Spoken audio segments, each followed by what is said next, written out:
Mon grand maître, moi j'ai une question. Oui, oui. Peut-être c'est pas une question, je voulais dire, tu sais, notre problème en Côte d'Ivoire, parce que il n'y a pas de justice. Mhm.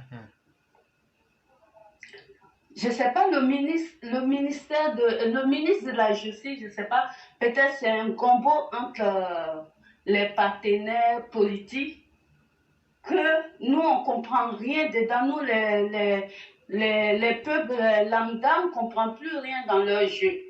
Parce que normalement, quand on prend toujours l'exemple sur, comment s'appelle le monsieur, il y a un président là, oh là là, j'ai oublié le nom de ce pays-là. Kaga, monsieur Kaka, comment il s'appelle? Aidez-moi à trouver son nom. Donc, vous pouvez continuer, puisqu'on ne peut pas trouver un nom, on peut continuer. Ok, d'accord. C'est un monsieur, on dit oui, on prend toujours l'exemple sur lui, monsieur Kagame, quelque chose. Paul Kagame. Paul Kagame, oui, justement. Mais lui, il a fait la justice. Avant de faire la réconciliation, lui, il est passé par la justice d'abord. Ils ont fait leur justice. Chacun a eu ils ont jugé les gens qui ont commis les fautes, on les a jugés. Après, ils sont repartis sur la base de réconciliation. Mais en Côte d'Ivoire, il n'y a pas de justice. On est perdu en Côte d'Ivoire dans notre justice.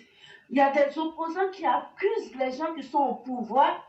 Il y a des preuves, il y a des gens, on les a attrapés, mais il n'y a pas de justice pour montrer que, je donne un exemple, ils sont allés trancher la tête de Toussaint, mais les opposants disent que c'est toujours les gens de RHDP, bien c'est notre papa Hassan qui est parti couper qui a mené les mercenaires en Côte d'Ivoire pour couper la tête de Toussaint. Mais quand on a attrapé la personne qui a fait ça, pourquoi on ne fait pas une justice pour répartir les torts aux gens, pour les juger et puis après passer à la réconciliation? Notre problème, c'est sur ça. C'est pour ça que je voulais vous demander, au fait, la Côte d'Ivoire, son problème, c'est la justice, que les politiciens qui nous disent la vérité sur ça. Il ne faut pas sortir les enfants des pauvres pour aller les faire tuer, comme ce qu'on a vu au Tchad avant-hier, là. C'est sur ça, j'ai mon ras-le-bol sur la Côte d'Ivoire. Vraiment, nous vous disons merci. Ce que vous dites, ce n'est pas faux. Et vous verrez que plusieurs fois, on essaie de décrier cet état de justice. Et pour nous, il n'y a même pas de ministre de justice en Côte d'Ivoire, mais il y a plutôt un ministre de promotion des injustices. C'est ce que nous disions ici et c'est ce que nous avons toujours dit. Et eux-mêmes sont incapables de nous prouver que ce que nous disons est faux. Mais la conséquence derrière tout ça, c'est qu'est-ce qui va se passer demain? C'est la vraie question. Beaucoup ont peur de se la poser, cette question-là. Mais il va falloir l'assumer. En faisant semblant de ne pas assumer ses propres responsabilités, à quoi faut-il s'attendre demain? Et quand je parle de demain, demain c'est tout proche. Demain ça peut être même à l'instant. Ça veut dire que nous sommes en train de jouer. Nous sommes en train de flirter avec le désordre social. Nous sommes en train de flirter même avec la mort, en espérant que Dieu encore va venir nous sauver de façon miraculeuse. Quand on crée l'état du désordre là, il faut s'attendre aux conséquences de l'anarchisme. Gbagbo, lui, il avait sa justice qui était expéditive. Lui, il massacrait. Au moins, ça instaurait une certaine peur et ça annihilait, ça effaçait. C'était sa justice à lui. Mais nous, on demande à Alassane Ouattara, qui a reconnu et qui dit que les instances en Côte d'Ivoire ont les moyens de faire les procès et autres. Mais combien de procès ont été régulièrement faits? Qu'est-ce qui empêche que le document sur les activités lugubres de l'opposition en 2020, qui ont été remis à toutes les instances de l'État, qu'est-ce qui empêche de faire la lumière sur cette affaire? Qu'est-ce qui empêche de faire la lumière sur beaucoup de choses du passé qui auraient pu, ne serait-ce que servir de cas d'école, pour qu'on sache qui a fait quoi, même si ces personnes à la fin n'étaient pas condamnées? Mais on ne condamne pas. Les crimes existent pour de vrai. Mais après, un matin, Alassane Ouattara se réveille, il amnistie quelqu'un, il gracie certains, et d'autres même se plaignent. Pourquoi moi j'ai obtenu la grâce? Pourquoi je n'ai pas obtenu l'amnistie?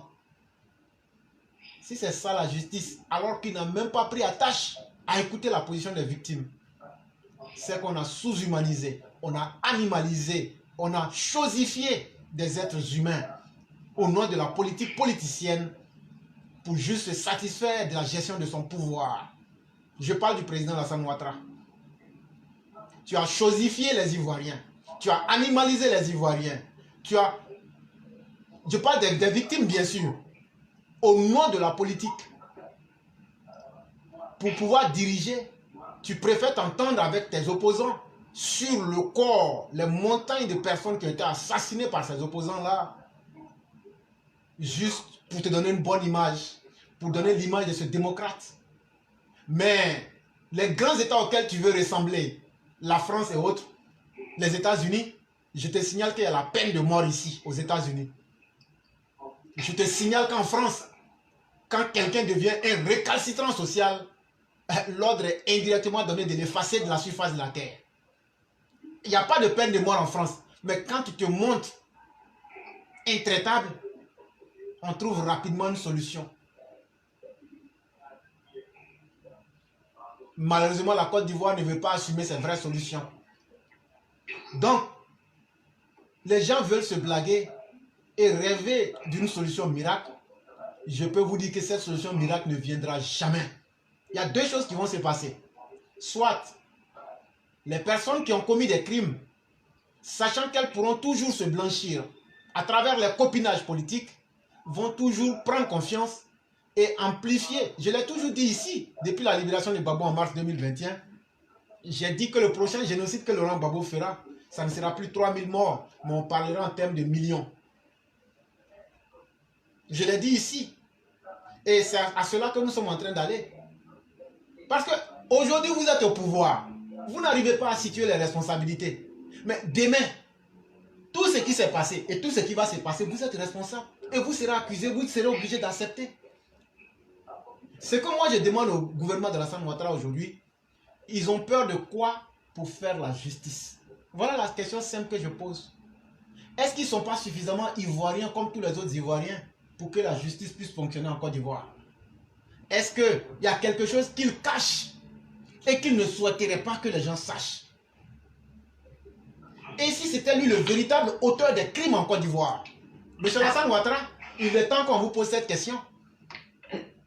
Parce qu'à force de ne pas vouloir écouter, nous aussi nous sommes des Ivoiriens. Moi je suis un contribuable.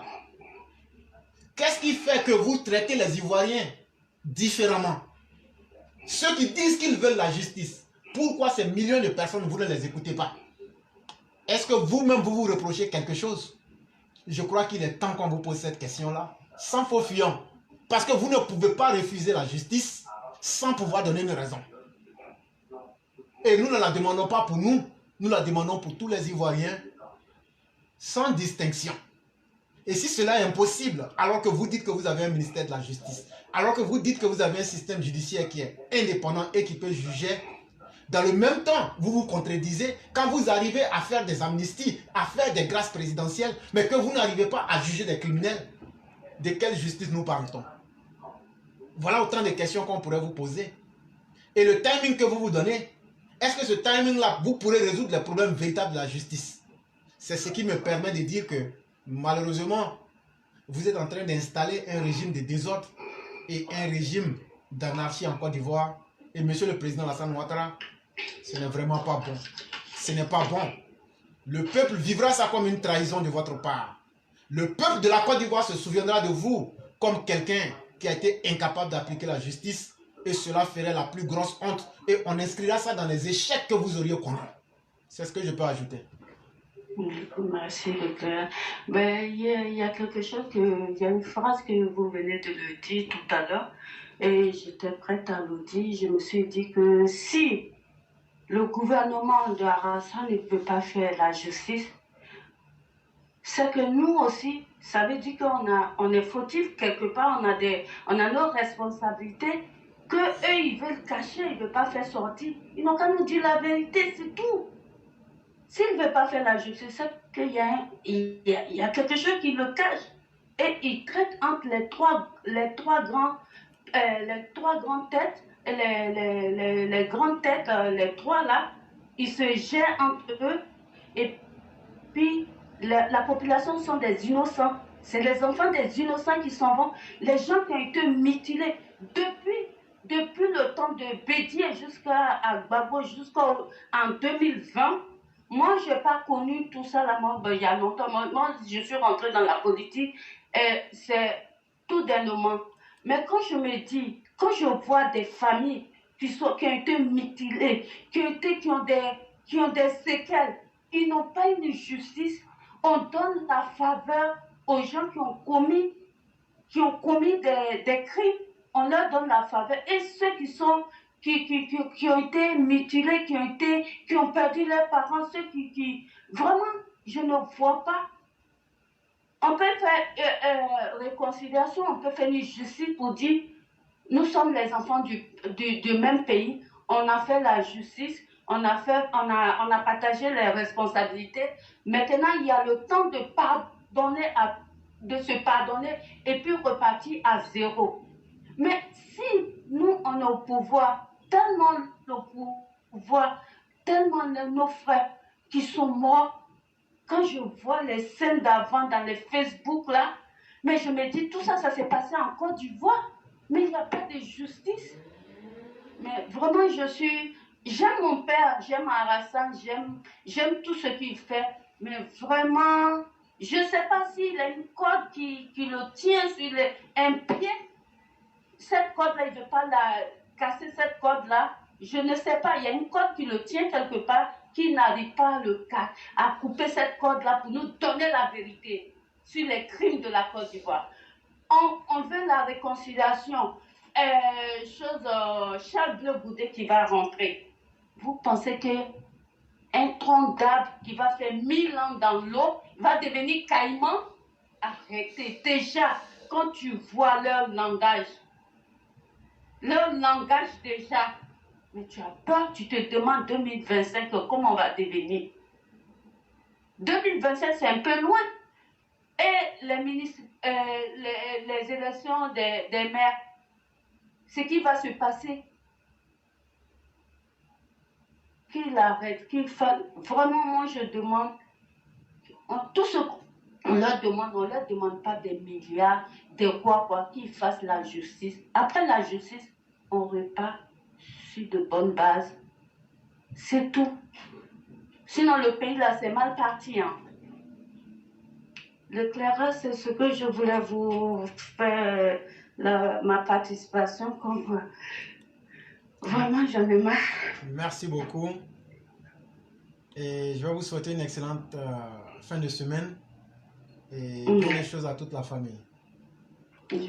À vous aussi. Et puis, je salue tout le monde, les élèves de la classe, et je leur souhaite de bons week-ends, quelle que soit leur position. Et puis, je suis à l'écoute. Merci beaucoup. Et vous passez une extrême bonne soirée. Je vous en prie. Ok, merci beaucoup. Merci.